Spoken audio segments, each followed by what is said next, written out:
इससे पहले क्लास में आपको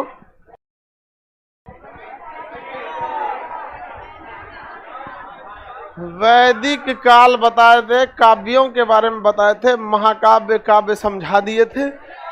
मनुस्मृति के हिसाब से ऋणों की संख्या 3 थी। देवी ऋण, ऋषि ऋण और पितृ ऋण। कौन सा ऋण चुकाया नहीं जा सकता? मातृ ऋषि ऋण को कैसे चुकाया जा सकता है? शिक्षा देकर। क्या देकर? यज्ञ पूजा पाठ करके।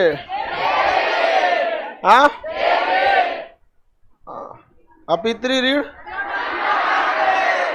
आप लोग कोई ऋण चुकाए ना चुकाए, लेकिन पितृ ऋण तो पक्का चुका देंगे आप लोग। हाँ नहीं जाएगा क्या? पक्का चुकाएगा सब एक्स्ट्रा चुका देगा सब। सबसे आसान यही चुकाना है। आप लोगों को समझ में आ रहा है? कौन सब्जेक्ट है? चलिए तब तो ठीक है।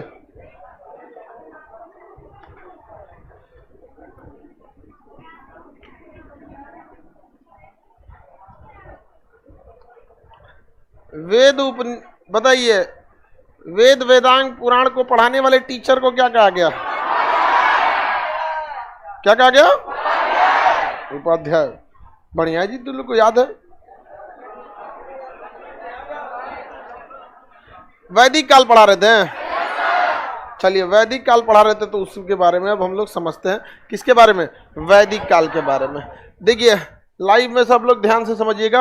वैदिक काल के बारे में कुछ आपको जानकारी पहले से था। इसमें वेदों की रचना हुई थी, इसलिए इसे क्या कहा जाता है? वैदिक काल। यह 1500 ईसा पूर्व से लेकर 600 ईसा पूर्व तक था। कितने तक था? 600 ईसा पूर्व था। हालांकि इसे हम लोग 2 भाग में बांट सकते हैं। शुरुआती भाग जो था ऋग वैदिक काल, और उसके बाद क्या हो गया? उत्तर वैदिक काल। 2 भाग में बांट सकते हैं कि नहीं बांट?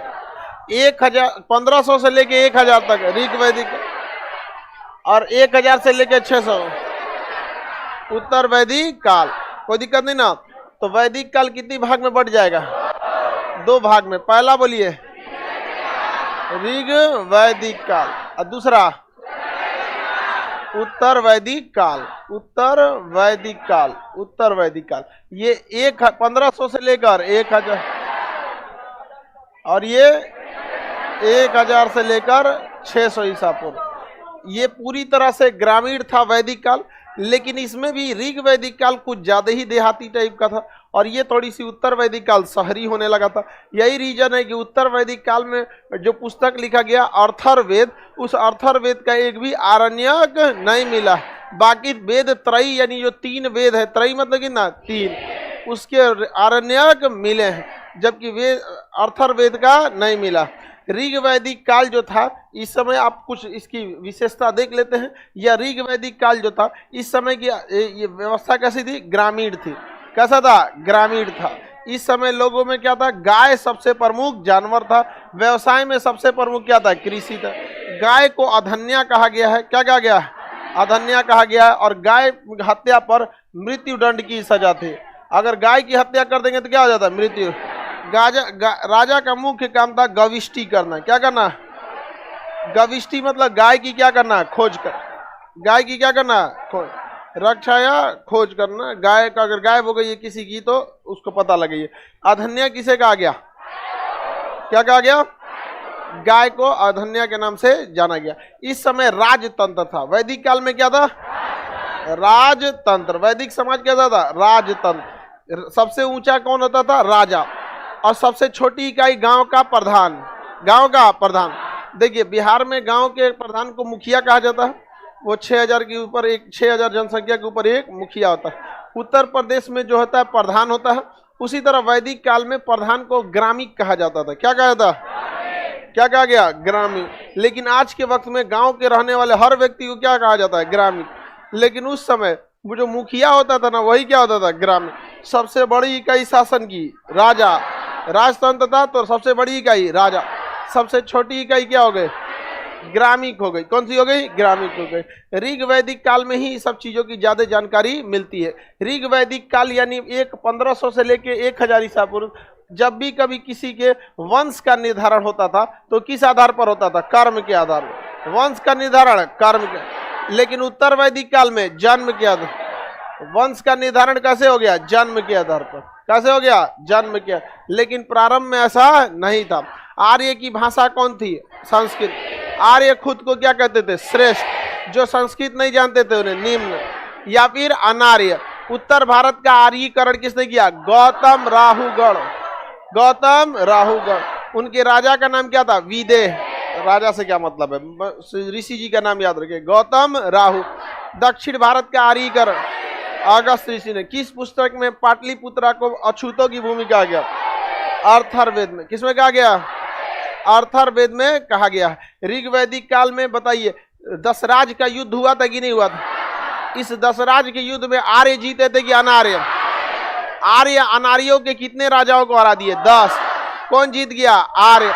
आर्यों का जो लीडिंग रेजिमेंट था तो कौन सा रेजिमेंट जीता? भरत। कौन सा? भारत। भारत में भी देखिएगा बहुत सारे रेजिमेंट है सेना में। जैसे अब इसमें कुछ बहुत खतरनाक है।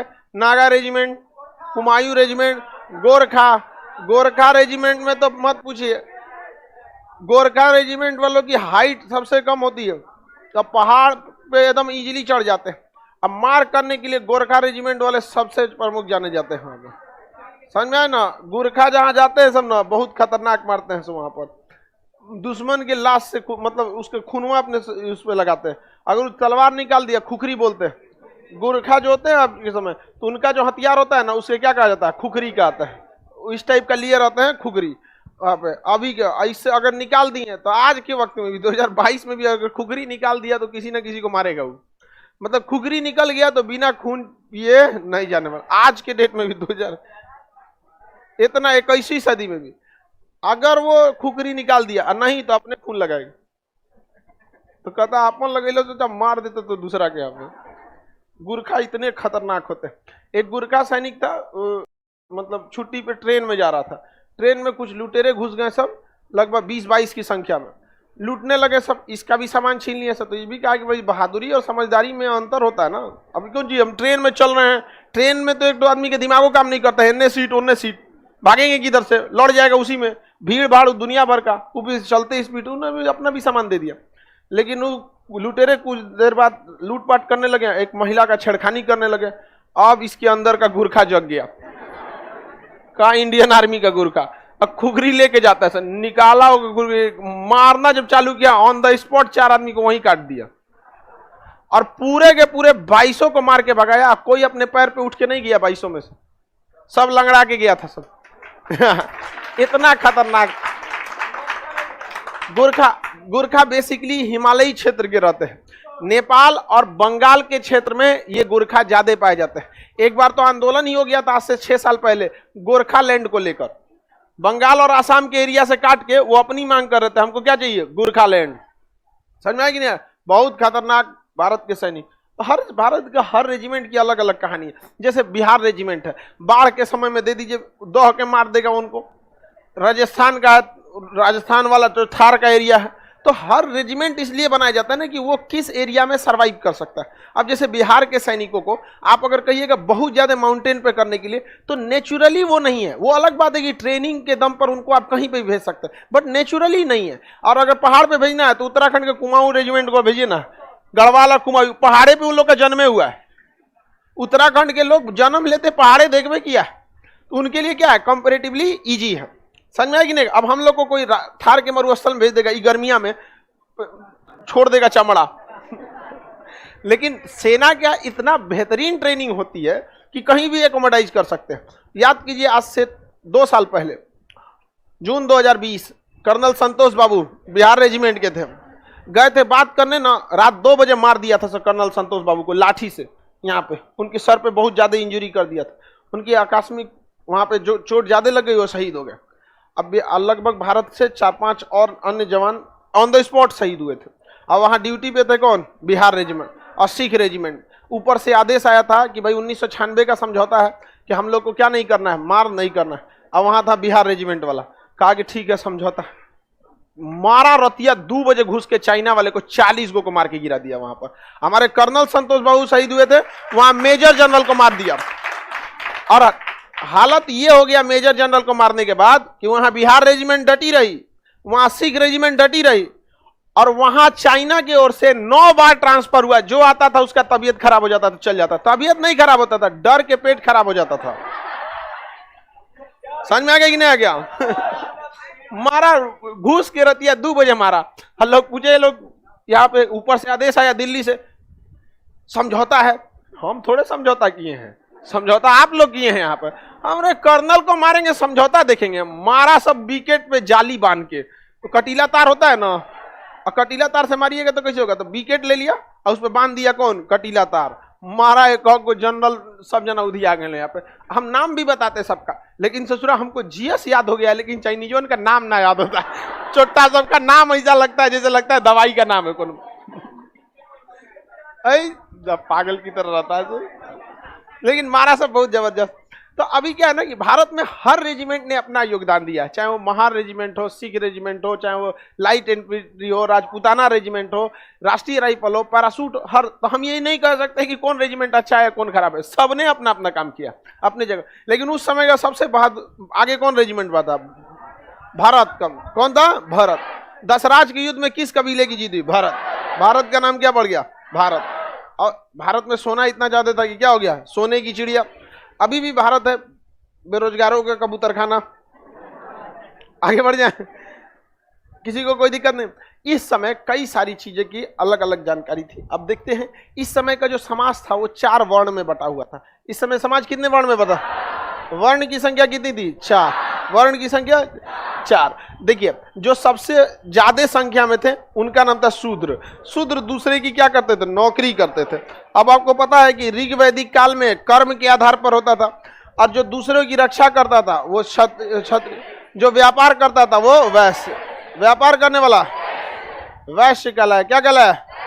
वैश्य। जो दूसरे की रक्षा या पुलिस, उसमें क्षत्रिय। और जो शिक्षा दिया वो ब्राह्मण।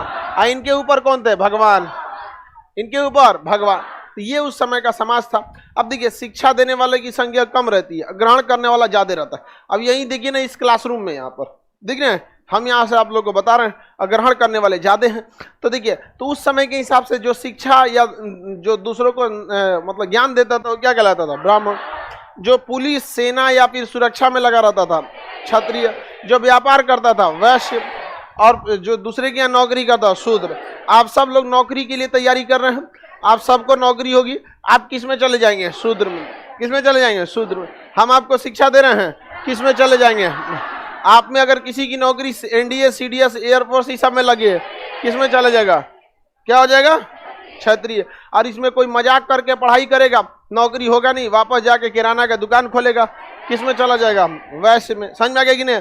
और लड़की लोग में नौकरी नहीं हुआ, जिंदगी भर सेवा कीजिएगा, सास का पैर दबाइएगा, किस में चल जाएगा?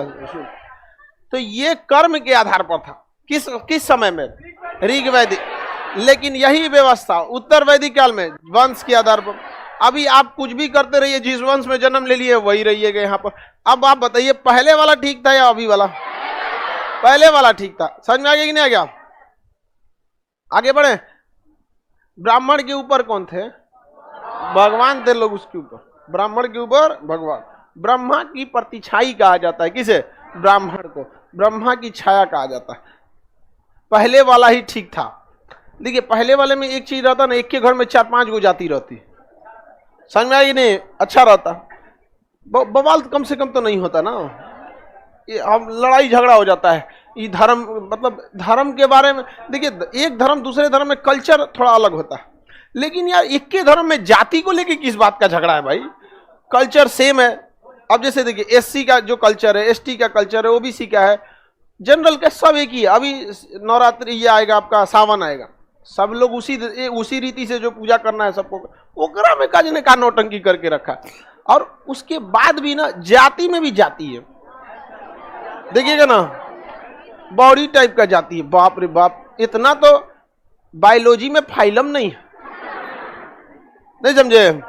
हमसे तो कोई जाति उति पूछता है हम बदलवे नहीं करते, ज्यादा जबरदस्ती करता है तो हम कहते हैं ये सुन में नहीं करेगा, फिर हम उसको अपनी दुनिया में लेके चलते हैं। कहेगा आपकी जाति क्या है, धर्म क्या है, तो हम स्पष्ट बोलते हैं हमारा धर्म है, हम हिंदुस्तानी है। जाति है कि हम हिंदुस्तान में एक शिक्षक है, कहा कि नहीं ये वाली जाति नहीं, जो आपकी जाति है वो बताइए। तो हम कहे कि अच्छा तब सुन तुम यहाँ पे, हम अपने को हम कार्ड डेटा में आते हैं, ये कौन सी होगा हम कार्ड डेटा, ये क्या है, आप कार्ड डेटा में आते हैं, हाँ कार्ड डेटा में हम मेमिलिया में आते हैं, ये कौन सी बता है उसके बाद क्या और स्पष्ट बोलिए तो यूथेरिया में आते हैं, और पगला गया हूँ। चल गया बायोलॉजी के हिसाब से हम लोग किस में आते हैं, कार्ड डेटा में। किस में आएंगे, कार्ड। और जो भी अपने बच्चे को दूध पिलाते हैं वो जान क्या कहलाते हैं, स्तनधारी, तो कार्ड डेटा के अंतर्गत हम मेमिलिया में आ जाएंगे। अजीब टाइप का बोलता है, हमको उठपटा थोपो मत यार अपना बात हम लोग के ऊपर। हमारा ऋग्वेद सिखाता है कि आप कर्म के आधार पर अपनी जाति को रखते हैं, किसी को कोई दिक्कत। कुछ को देखिएगा ना, दिन भर हमको व्हाट्सएप पे ना एक आदमी हमेशा उपदेश लिख के भेजते रहता था, फलाना नहीं ये, अरे भाई धार्मिक उपदेश कभी कभी भेजिए अच्छा लगता है, या फिर ठीक है अब दिन भर में 40 गो धार्मिक उपदेश भेज दीजिएगा, फुर्सत नहीं रहता आदमी को उतना पढ़ने का। हम देखते थे मेमोरी भर जाता था, मेरा पुराना मोबाइल था। हमारा एक दिन क्या हुआ, हम कहे कि ठीक है रुको, वो जितना PDF बचता था सब भेज देते थे। जैसे आप लोग का PDF बनाए ना तुरंत व्हाट्सएप कर देते थे, लीजिए इतिहास काल का, बाबर का, पृथ्वीराज चौहान का, लॉर्ड डलहौजी का, ज्योग्राफी का, बायोलॉजी का, केमिस्ट्री का, डेली 40 गो PDF भेजने लगे यहाँ पर। तो वो कुछ नहीं बोले, वो भी भेजना कम कर दी, हम भी कम कर दिए। मारते थे मोबाइल हैंग कर जाता था कभी फाइनल करेक्शन के लिए आता था ना, हम क्या करेक्शन बाद में होगा, पहले उनको भेजो। सबसे बड़ा धर्म इंसान का होता है, यही धर्म ही है, आप यकीन मानिए यही धर्म है, इंसानियत। बाकी जिसे हम लोग देख रहे हैं वो परवरिश का नाम है, समझ में क्या। अगर किसी धर्म का कोई लड़का है, 6 महीना साल भर का लड़का है, उसे उस धर्म उसके माता पिता से लेके दूसरे धर्म में भेज दीजिएगा तो वह जिस धर्म का उस धर्म को नहीं मानेगा, वो चला जाएगा दूसरे में। अब कोई क्रिश्चियन का लड़का है, अब 1 साल का है, उसको लेके आप किसी सिख के घर में दे दीजिए और क्रिश्चियन बनेगा, एक सिख बन जाए।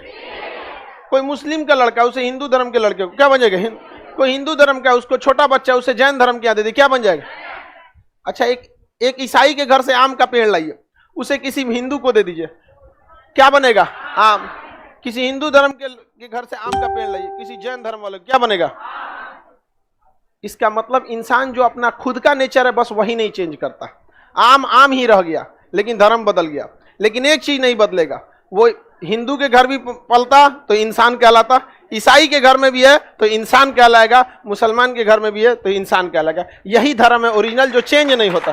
बाकी जो हम लोग लेते हैं वो परवरिश का नाम है। और आप जिस धर्म के लिए कहते हैं ना, वो धर्म वही है जो आपके माँ बाप ने सिखाया, जिसके सामने कोई ऑप्शन नहीं था, एक दिया गया यही सही है, बाकी के बारे में ज्ञान भी नहीं दिया गया, और उसके बाद वही आपका धर्म हो गया। कब होता है, जब सब देता है उसके बाद कहता है which one of the following is correct.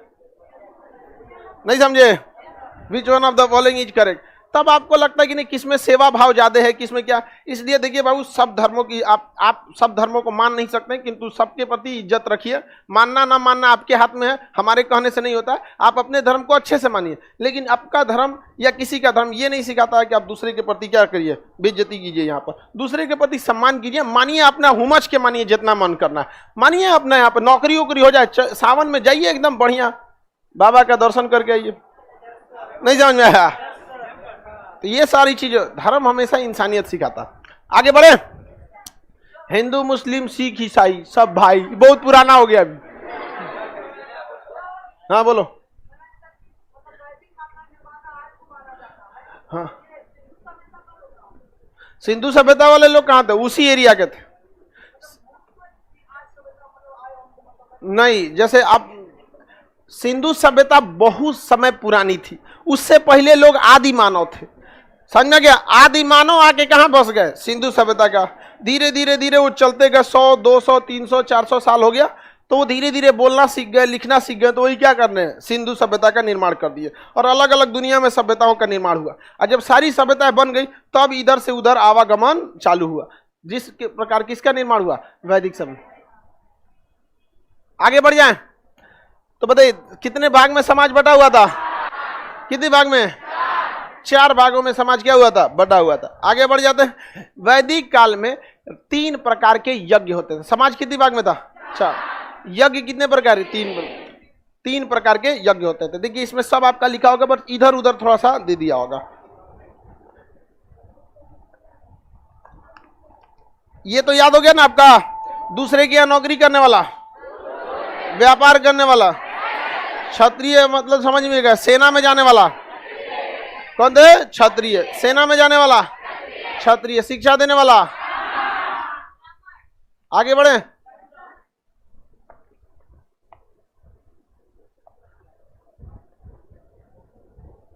Ahir regiment. अभी देखिए ये अहीर रेजिमेंट का मामला, अभी सेना को डिसीजन लेना है कि वहां पर वो डिसीजन लेंगे कि नहीं लेंगे। आगे देखिए वैदिक काल की नदियों के बारे में। वैदिक काल की नदियां, देखिए नदी आज भी है, उस समय भी थी। समझ में आ गया कि नहीं आएगा? नदी आज भी है और उस समय भी थी, बट नाम थोड़ा सा अलग अलग है। जैसे जिस शहर का नाम अभी पटना है, उसका नाम पहले पाटलिपुत्र। जिस राज्य का नाम अभी बिहार है, कभी उसका नाम मगध था। जिस राज्य का नाम मतलब अलग अलग हो जाते हैं सब। तो उस समय की नदियों के नाम और अभी के नदियों के नाम में कुछ कुछ अंतर हो जाता है। तो बस किसमें अंतर है? हाँ, नाम में। इसमें आपको कुछ नदियां, जैसे रावी नदी, पहला कौन सी है? रावी। परुसनी नाम है रावी का, परुसनी। रावी का परुस। सतलज का है गधा का, सतलज का झेलम हो जाएगा, शत्रुदी। झेलम का, झेलम का है वितस्तता। व्यास का है विपाशा। व्यास का है विपाशा। गंडक का है सदा नीरा। गंडक का सदा, गंडक का सदा नीरा, सदा नीरा। सिंधु का सिंध, सिंधु का सिंध। रावी नदी परुसनी। रावी नदी रावी। सतलज शत्रुदी, सतलज, सतलज शत्रुदी। झेलम वितस्तता, झेलम। व्यास। गंडक सदानी, गंडक। सिंधु, सिंधु। झेलम, गंडक। चिनाब, चिनाब छूट गया। अस्किनी, चिनाब, चिनाब अस्किनी, चिनाब। गोमती, गोमल, गोमती, गोमती, गोमती। ये उस समय की क्या थी? नदियां थी। बताइए रावी का नदी का उस समय का नाम? रावी का नाम परुसनी। शत्रुदी किसे कहा गया? सतलज। वितस्तता, विपाशा। ये तो गधों को कभी नहीं भूलेगा। समझ में आ गया कि नहीं आ गया? विपाशा। गधा बसु कौन बोलता है? विपाशा, विपाशा। सदा नीरा। सिंध। अस्किनी, अस्किनी। वितस्तता, विपाशा। शत्रुदी, परुसनी, गोमल, गोमल। आगे बढ़ जाए। ये उस समय की क्या थी? प्रमुख नदियां थी। इसमें सबसे प्रमुख नदी जो थी वो सिंधु थी। कौन सी नदी? सिंधु। उस समय तक गंगा नदी का उतना प्रचलन नहीं था। वैदिक काल के समय ये प्रमुख नदियां थी। वैदिक काल के समय सबसे प्रमुख जो देवता होते थे वो उनका नाम था इंद्र और अग्नि। इंद्र और अग्नि सबसे प्रमुख देवता है। इंद्र सबसे प्रमुख देवता इंद्र। इनकी चर्चा कितनी बार मिली है? 250।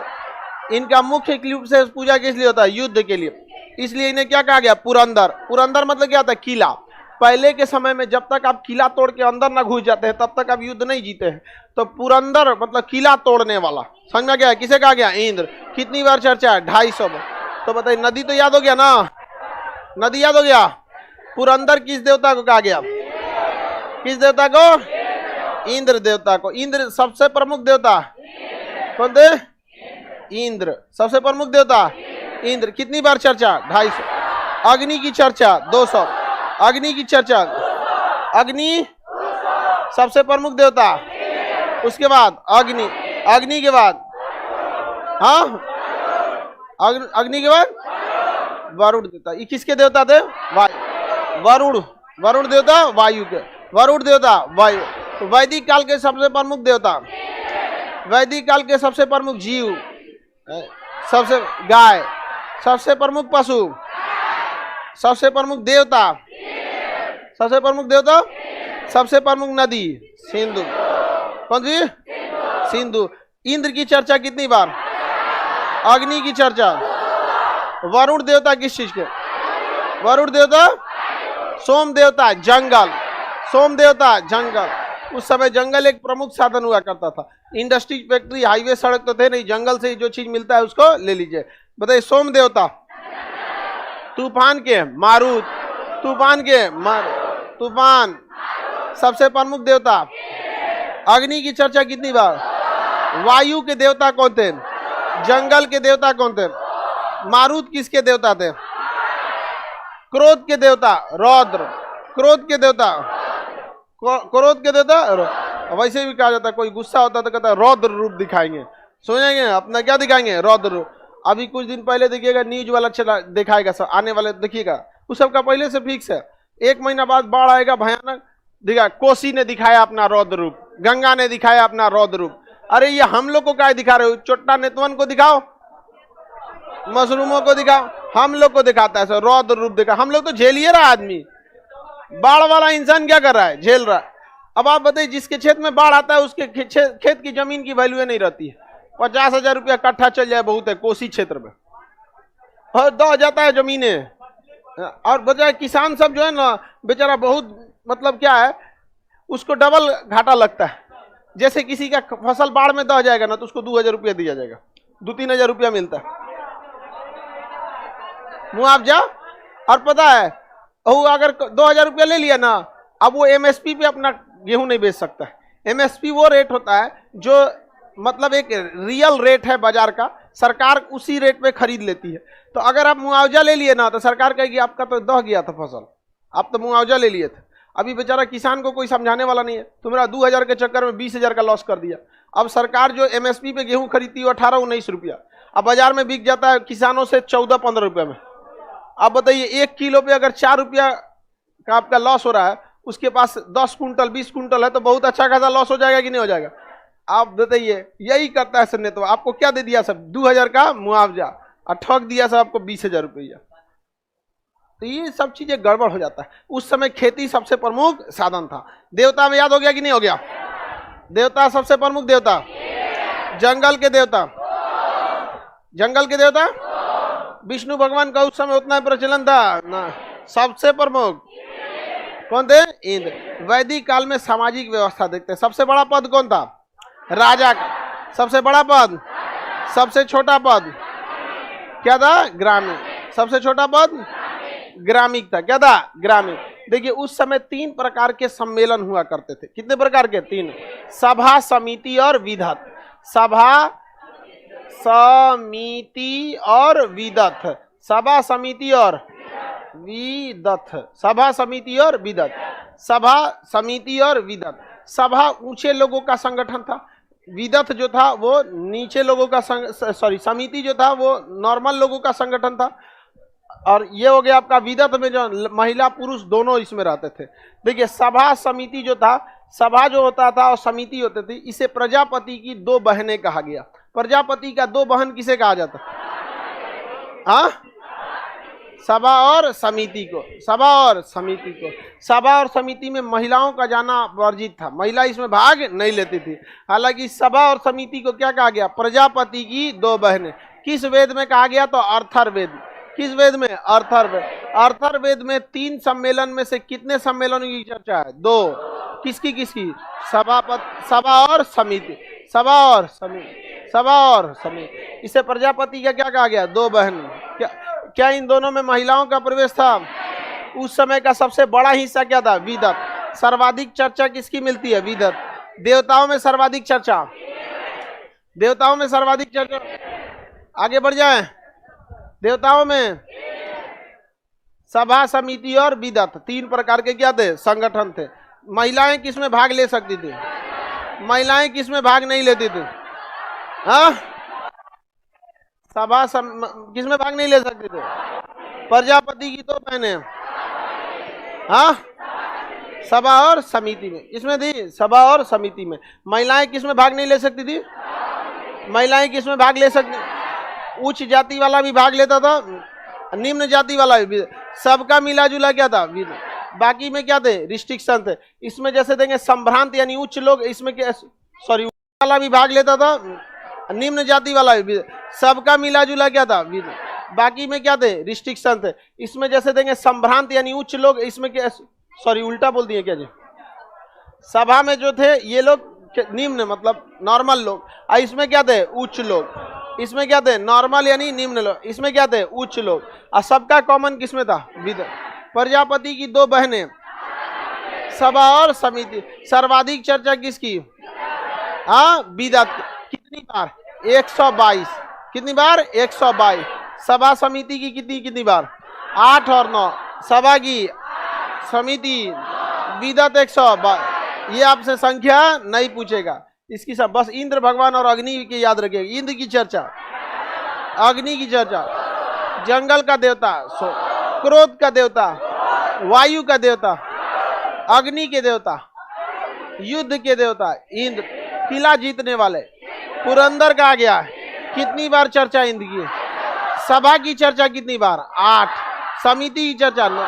विदत की चर्चा, महिला पुरुष उच्च नीच सब भाग लगे। प्रजापति की 2 बहनें। वैदिक काल कितनी भागों में बटा था, 4। 3 कहां से, 4 भाग।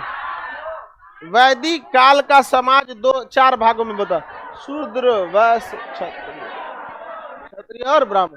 नदियों का नाम बता सकते हैं, देवताओं का नाम बता सकते हैं, और आप ये सभा समिति और विदत भी बता सकते हैं कि नहीं बता सकते, कोई दिक्कत है। वैदिक समाज पितृसत्तात्मक था या मातृसत्तात्मक, वैदिक समाज पितृसत्तात्मक क्या था, जबकि सिंधु सभ्यता मातृ।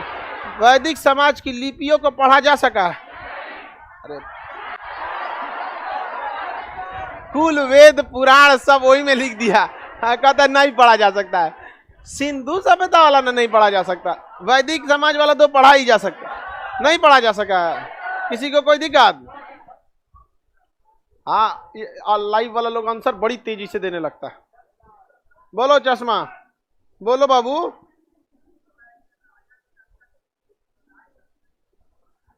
राजा को जनता, वैदिक काल में कुछ कुछ जगहों पे लोकतंत्र देखने को मिला, बाकी जगहों पे क्या था, राजतंत्र।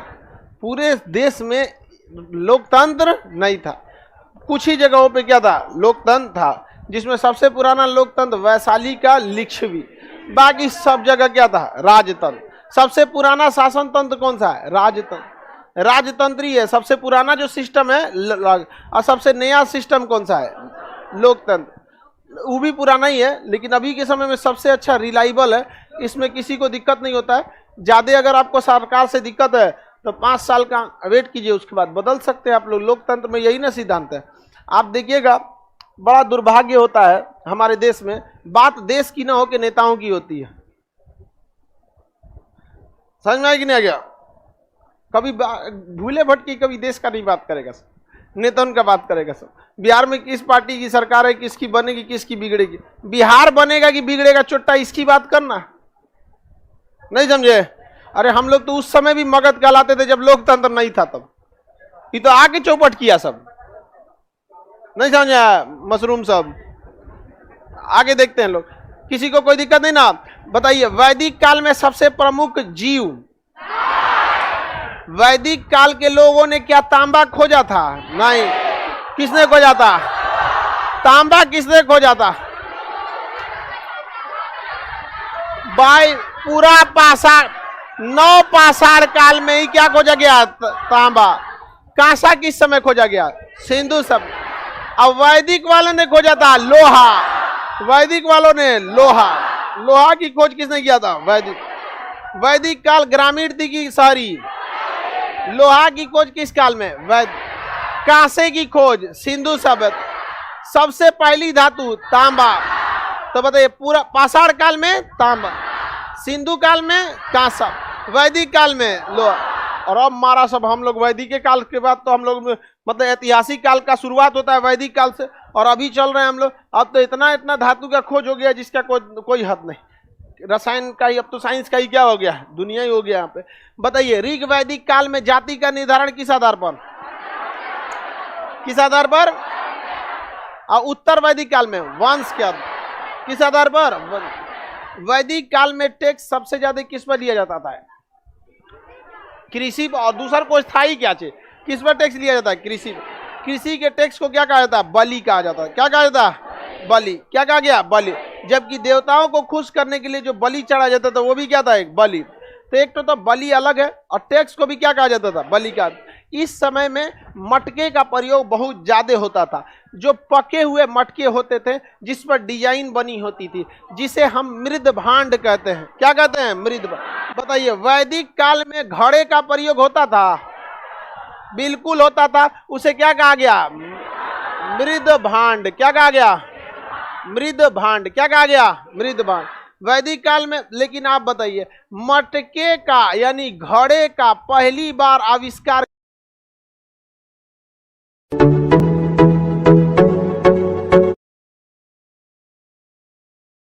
किस काल में हो गया था?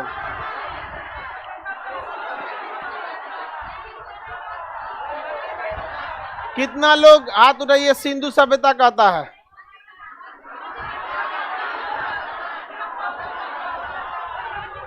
नवपाषाण काल में मानव ने खेती किया, अस्थाई आवास रखा, जानवर रखा, पहिया रखा, उसके ऊपर मनका रखा, अलंकृत ईंट को रखा था सिंधु सभ्यता। अलंकृत मटका वगैरह को सिंधु सभ्यता। कहीं का कहीं हटा देता है सब। 2 चैप्टर हुआ नहीं कि दिमाग पगलाने लगा इस सबका। मटका कोई तो मृद भांड का, मनका तो और वही है। करिए कि मनका कहेंगे तब ना हम जवाब देंगे वो वाला। इस अपने से क्वेश्चन सेट करती है सर। ये वाला हमसे पूछिए भारत की राजधानी क्या है, तब ना बताएंगे। करिए सर, मनका बोलते तो हम तुरंत बता देते, आप ई दुका मृद भांड बोल दिए। अरे हम बताइए कि मृद भांड मतलब घड़ा, तब वो ही करिए कि नहीं मनका बोलिएगा तबे बताएंगे। ये सब पता नहीं, वो एकदम दिमाग में ठान लेती, ये नहीं मिलेगा तो हम। एक तो महिला थी, उसका ड्राइविंग लाइसेंस चेक किया पुलिस वाला, तो उसके पास था लेकिन दिखाई नहीं, फाइन भर के चल गई। पूछा काहे, तो करी उस पर फोटो ठीक नहीं। अजब हाल है भाई। अब पुलिस वाला ड्राइविंग लाइसेंस चेक कर रहा है तो क्या है, तो करना वो फोटो न ठीक हो मेरा। समझ में आ गया कि नहीं आ गया? तो उस हिसाब से तो आधार कार्ड कैंसिल करा लेगी सर। हमारा आधार, हमको मेरा आधार कार्ड पे फोटो खींचा तो लग रहा था कैमरा ऊपर लगा के खींचा है। फोटो हुए नहीं आया था, पूरा काला हो गया। तो हम कहे यार इतना काला, मतलब कुछ तो दिखना चाहिए ना, पूरा चौकुट्ठा ब्लैक मार दिया एकदम। हम कहे यार नाक कान तो दिखना चाहिए, काला है वो आदमी ठीक है समझ में आता है, लेकिन यार तुम एकदम में सफा पूरा साफ है ब्लैक कर दिए। तब तो बाद में उसको तनी सा डार्कनेस बढ़ाए तो अब थोड़ा सा हल्का सा झलका कि हाँ आदमी है इधर। न तो पता नहीं चल रहा था वहां। हाँ दांत तो दिखाए तब लगा, हाँ समझ में आ गया कि नहीं आ गया, आदमी है यहाँ पे। आगे बढ़े सर। आप बहुत बेइज्जती कर देते हम लोग। नहीं जी, बेइज्जती कहाँ करते हम। चलो देखो, मृद भांड इस समय था या नहीं था? हाँ था। इसमें अलग अलग कलर के क्या थे? मृद भांड थे अलग, जिसमें सबसे प्रमुख मृद भांड था गेरू मृद भांड, लाल मृद भांड था, धूसर मृद भांड। धूसर मतलब समझते हैं ग्रे कलर का, कौन सा? धूसर। धूसर मतलब ग्रे कलर। लाल मृद भांड थे, काला मृद भांड थे, मिश्रित मृद भांड थे, कई कलर के थे मिश्रित मृद भांड। मिश्रित कई कलर के क्या थे? मृद भांड। मृद भांड मतलब क्या होता है? मनका या घड़ा। बताइए कितने कलर के मनके थे? कौन कौन सा? धूसर, काला, लाल और मिश्रित थे। कौन थे? मिश्रित। सब सर्वाधिक प्रचलन किसका था? धूसर का। सबसे ज्यादा प्रचलन धूसर, जो ग्रे कलर का था धूसर। तो क्वेश्चन आएगा गेरू वर्णीय धूसर मृद भांड कहां पे मिला है? तो वैदिक काल। ऐसा ना क्वेश्चन में घुमा देता है कि दिमाग में नहीं पढ़ा जाता। तो बताइए धूसर मृद भांड कहां मिला है? आप लोग मन का आएगा तभी बताइएगा। मृद भांड मतलब क्या होता है? मिट्टी के घड़े बर्तन वगैरह। कितने कलर के थे? कौन कौन? धूसर, लाल, काला, मिश्रित। सर्वाधिक प्रचलन धूसर। तो क्वेश्चन आएगा धूसर मृदभांड कहां मिला? अब पहली बार मनका कहां मिला? नौ पाषाण काल। और अलंकृत कहां मिला? सिंधु सभ्यता के बाद तो अलंकृत चालू ही हो गया। अभी ये क्या हुआ, वैदिक काल में ना उस पे चित्र बन गया। क्या बन गया? चित्र। अब किसी के घड़ा पे किसी चीज का चित्र बना लीजिए। अक्सर देखते हैं ना कि कोई लोग किसी गमला उमला चीज पे भगवान का फोटो बना देते हैं या ये कर देते हैं, ये सब चीज का। तो उस समय चित्र बनना चालू हो गए थे। तो सबसे ज्यादा कौन सा था? धूसर। इसलिए कहा गया चित्रित धूसर। क्या कहा गया? चित्रित धूसर मृदभांड। समझा गया कि नहीं गया? एक बार जब ये क्वेश्चन पूछा था ना तो एक लड़का आके कहा कि देखिए ना सर, ये कह कह रहा है, बुझाइए नहीं रहा है, चित्रित धूसर मृदभांड कहाँ मिला है? कह रहा है कि ये किस विषय का, पहले ये बताइए। अब नहीं पढ़िएगा तो आपको विषय नहीं समझ में आएगा। एग्जाम दे के एक लड़का निकल रहा था सब, तो मीडिया वाला नहीं पूछता से एग्जाम कैसे हुआ, तो एग्जाम वाला पूछ रहा था कैसा हुआ? एकदम बढ़िया हुआ। बोर्ड का एग्जाम था, मैट्रिक बिहार बोर्ड का। एकदम बढ़िया हुआ, हमारा भी एकदम बढ़िया। कैसे होता है बिहार बोर्ड में, जानबे करते हैं आप, छाप के लिख के चला। यहाँ पे आप लोग अभी वो छापिए रहे होंगे ग्रेजुएशन में। हम ही से होशियार बनेगा लोग। ग्रेजुएशन का फॉर्म भरे है ना, एग्जाम के टाइम पे फोन करेगा कि एग्जाम होने वाला है, हमको सिखाएगा। हाँ, तो लड़का सब पूछा, सब मीडिया वाला कैसा हुआ? कहा एकदम एक नंबर हुआ। तो एक तो से पूछा कि बताइए किस चीज का पेपर था? कहा साइंस का था। कहा कि न्यूटन के कितने नियम? तो कहा कि एक। तो दूसरा क्या कहा? एक नहीं 3 था। तो कहा नाम क्या है? तो कहा नहीं तो पता है। तो कहा नाम क्या था तीनों का? 3। तो कह रहा है कि एक कह रहा है इलेक्ट्रॉन, प्रोटॉन, न्यूट्रॉन। अरे गधा कहीं का सोचा सब्जेक्ट चेंज कर दिया हूं। इलेक्ट्रॉन प्रोटॉन केमिस्ट्री में ना है, न्यूटन फिजिक्स में है। करे कि हाँ 3 था, इलेक्ट्रॉन, प्रोटॉन, न्यूट्रॉन। उसको लगा कि यही 3 गो एकदम फेमस है, एक के साथ घूमता है सब। आई 3 को पूछिए रही है मीडिया वाले, वही में बोल दिया बाप। बताओ इन नाम डुबाता है सब कि नहीं? अब खुश था, सब एग्जाम अच्छा हुआ है। चलिए बता, आगे बढ़े, बोलो। हाँ तो था, तो कहा करे नहीं था। वो अलंकृत मटके मिले थे। और वैदिक काल में चित्रित धूसर मृदभांड। जब मनका कहेगा तब जाइएगा वैदिक और सिंधु सभ्यता में। और जहां मृदभांड कह दिया वैदिक काल में आ जाए। वैदिक काल में सभी प्रकार के मृदभांड में कौन सा सबसे फेमस था? चित्रित धूसर। चित्रित धूसर। समझा गया कि नहीं? कई कलर को मिक्स कर देंगे तो क्या बनता था? मिश्रित। आगे समझते हैं। इस समय में 3 प्रकार के क्या होते थे? यज्ञ होते थे। कितने प्रकार के यज्ञ? 3 प्रकार के यज्ञ। कितने प्रकार के? 3 प्रकार के यज्ञ। वैदिक काल में कितने प्रकार के यज्ञ? 3। सबसे प्रमुख यज्ञ का नाम था अश्वमेध। पहला यज्ञ अश्वमेध यज्ञ। दूसरा क्या था? वाजपेय यज्ञ। तीसरा था राजसेय यज्ञ। कौन सा यज्ञ? राज। कितने प्रकार के यज्ञ? अश्वमेध यज्ञ में जानबूझकर राजा झगड़ा करता था। क्या करता था? जानबूझकर। अब अश्वमेध यज्ञ में राजा अपनी पूरी सेना तैयार कर देता था, सेना को ट्रेनिंग देके वेल प्लान कर लेता था। और जिस जगह को कब्जा करना होता था, जो खेत में, वहां से घोड़ा क्या करता था? छोड़ता था आगे, अश्व छोड़ता था। और उसके पीछे पूरी क्या रहती थी? सेना। अब इसको पता ही नहीं कि हमारा युद्ध होने वाला, घोड़ा लेके चला आया। और ऐसा कहा जाता था कि जिस क्षेत्र से घोड़ा गुजर गया वो उसी राजा का हो जाएगा। यदि आपको ऐतराज है तो युद्ध लड़िए। तो अश्वमेध यज्ञ एक खुला निमंत्रण था युद्ध का। घोड़वा जिधर जाएगा वो क्षेत्र किसका हो जाएगा? उसी। और घोड़वा पूरा ट्रेनिंग वाला रहता था, घूम जाता था यहाँ पे। अब बेचारा दूसरे का क्षेत्र क्या हो जाता था? कब्जा होता था। अब युद्ध के लिए तैयार नहीं थे यहाँ पे। समझ में आ गया कि नहीं आ गया? अभी घोड़ा को रोकने का उपाय नहीं था। अब उपाय नहीं तो फिर घोड़ी छोड़िए दूसरे डायरेक्शन में। नहीं समझा? घोड़ा सभी सब में बड़ी चक्कर पकड़ रहता है सब। इसलिए देखिएगा घोड़ा का मालिक ना साइडवा में ऐसे जोड़ देता है, देखे हैं? ऐसे टमटम वाला ऐसे कुछ जोड़ देता है ना, तो सबसे ज्यादा लाल पीला हरा करता है। कोनो उधर देख लेगा, सब टमटम लेके उधर हम भी चलते रे, ओकरे पीछे पीछे चलने लगेगा।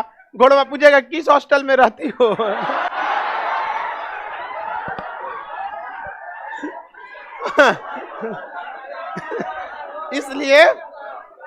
इसलिए घोड़ा के आगे क्या लगा दिया जाता है? ऐसे, समझ में आ गया कि नहीं?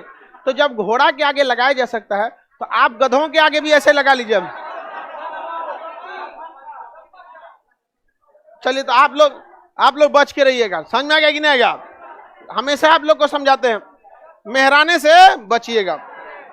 आगे बढ़ जाएं तो बताइए, घोड़ा छोड़ के कब्जा करने के लिए कौन सा यज्ञ? अश्वमेध। कौन सा में? अश्वमेध। अश्वमेध यज्ञ से पहले ना वाजपेयी यज्ञ कराता था। वाजपेयी यज्ञ एकदम बहसबाजी वाला था। समझा गया? युद्ध अभ्यास, शक्ति प्रदर्शन, 2000 घोड़ा लेके दौड़ रहा है, लोग डरा जाएंगे ये कुछ हो गया। आज भी फौज या पुलिस फ्लैग मार्च करती है। अगर ये सूचना आ जाएगा कि आपके क्षेत्र में कहीं लड़ाई झगड़े हो सकते हैं, दो समुदायों के बीच में झगड़े हो सकते हैं, तो 200 पुलिस वाला उतरेगा सब, 500-600, एक लाइन में बना के सड़किया पे परेड करते जाएगा सब, अब पूरा बंदूक लेके धम धम पूरा ढोल बाजा के साथ दहला देगा। लोग कहेगा ये चितकबरा उतार दे लो रे।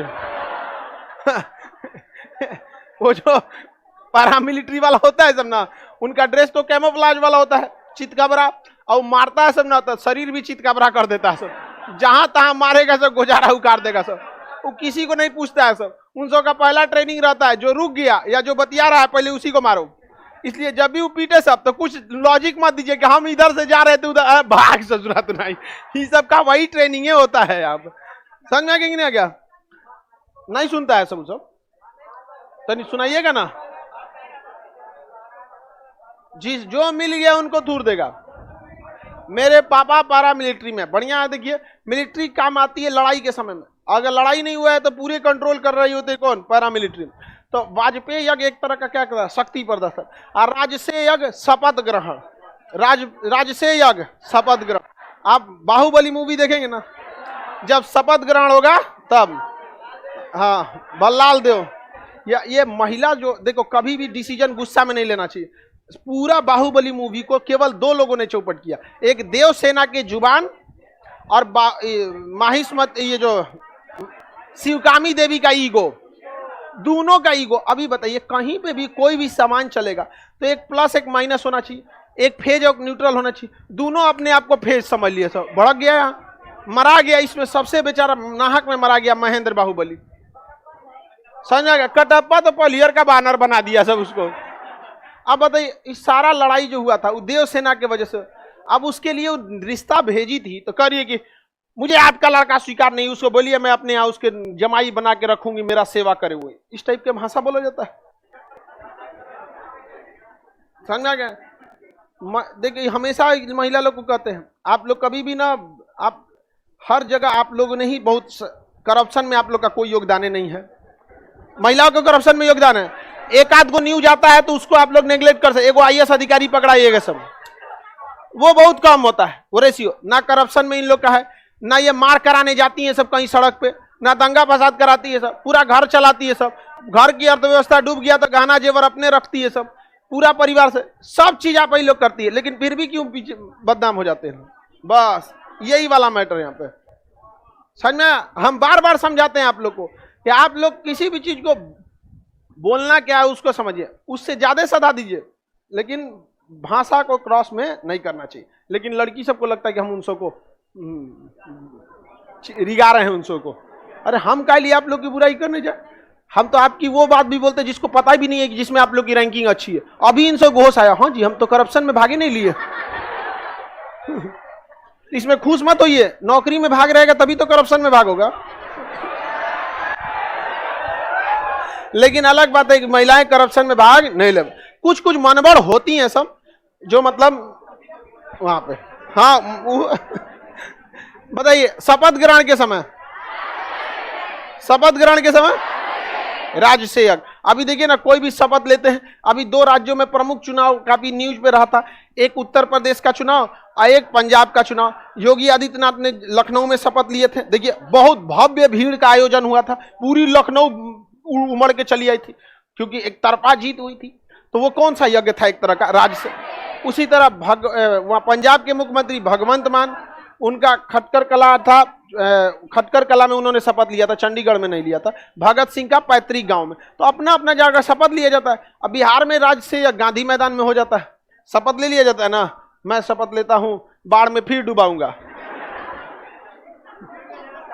हाँ, फिर 5 साल खून चूसेंगे, पेपर लीक। इतना समझ में आ गया कि नहीं आ गया? सारी यूपीएससी में गर्ल्स ने टॉप। भाई देखो, आप लोग को ऐसा क्यों लगता है कि महिला सब, मतलब ऐसा नहीं है कि आप हमको बता रहे हैं कि टॉप, हमारा ना पता है, हाँ?